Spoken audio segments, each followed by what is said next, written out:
திமுக அரசு தமிழகத்தை பிச்சைக்கார மாநிலமாக மாற்றுகிறது. கும்பகோணத்தில் ராஜா காட்டம். பாஜக மூத்த தலைவர் ராஜா திமுக அரசு மற்றும் இந்து சமய அறநிலையத்துறை மீது கடுமையான விமர்சனங்களை முன்வைத்துள்ளார். கும்பகோணம் ஆதி கும்பேஸ்வரர் கோவிலில் சுவாமி தரிசனம் செய்த பிறகு செய்தியாளர்களை சந்தித்த பாஜக மூத்த தலைவர் ராஜா தமிழக அரசு மற்றும் திமுக கூட்டணியை கடுமையாக சாடினார். தமிழகத்தில் உள்ள கோயில் சொத்துக்களையும் பக்தர்களின் காணிக்கை நிதியையும் சுரண்டும் ஒரு கருவியாகவே இந்து சமய அறநிலையத்துறை செயல்பட்டு வருவதாக அவர் குற்றம் சாட்டினார். குறிப்பாக திருச்செந்தூர் முருகன் கோவிலில் 306 கோடி ரூபாய் மதிப்பீட்டில் மேற்கொள்ளப்பட்ட திருப்பணிகள் தரமற்றதாக இருப்பதாகவும் பக்தர்களின் பணத்தில் 50% வரை முறைகேடு செய்யப்பட்டு உள்ளதாகவும் அவர் தெரிவித்துள்ளார்.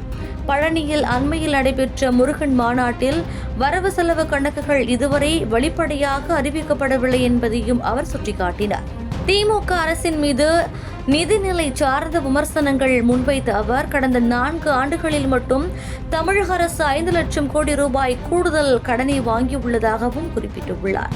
இவ்வளவு பெரிய கடன் சுமையால் தமிழகத்தின் பொருளாதாரம் சீரழிந்து வருவதாகவும் வரும் காலங்களில் மாநிலம் பெரும் பொருளாதார நெருக்கடியை சந்திக்கும் என்றும் எச்சரித்தார்.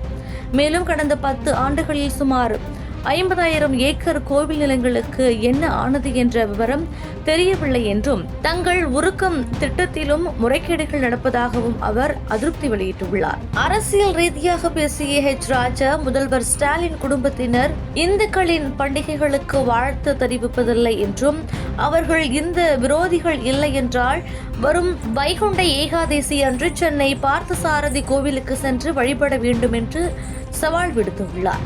விடுதலை சிறுத்தைகள் கட்சி தலைவர் திருமாவளவனே சமுதாயத்தின் தீய சக்தி என்று விமர்சித்த அவர் வரும் 2026 சட்டமன்ற தேர்தலில் திமுக கூட்டணியை வீழ்த்தாவிட்டால் இந்துக்கள் கௌரவமாக வாழ முடியாது என கூறினார். பாஜக கூட்டணி ஆட்சிக்கு வந்தவுடன் இந்து சமய அறநிலையத்துறை கலைக்கப்படும் என்பது அவர்களின் முக்கிய நோக்கமாக இருக்கும் என்று அவர் உறுதிபட தெரிவித்துள்ளார். இறுதியாக சீமான் போன்றவர்களின் செயல்பாடுகள் ஏமாற்று வேலை என்று குறிப்பிட்ட அவர் வட மாநிலங்களில் கிறிஸ்துவ வழிபாட்டு தலங்கள் தாக்கப்படுவதாக கூறப்படும் செய்திகள் வெறும் வதந்தி என்று கூறி அந்த வினாக்களையும் தவிர்த்துள்ளார். தமிழகத்தை பிச்சைக்கார மாநிலமாக மாற்ற நினைக்கும் திராவிட மாடல் ஆட்சியை தூக்கி எறிய வேண்டிய தருணம் வந்துவிட்டதாக தனது பேட்டியில் அவர் வலியுறுத்தினார்.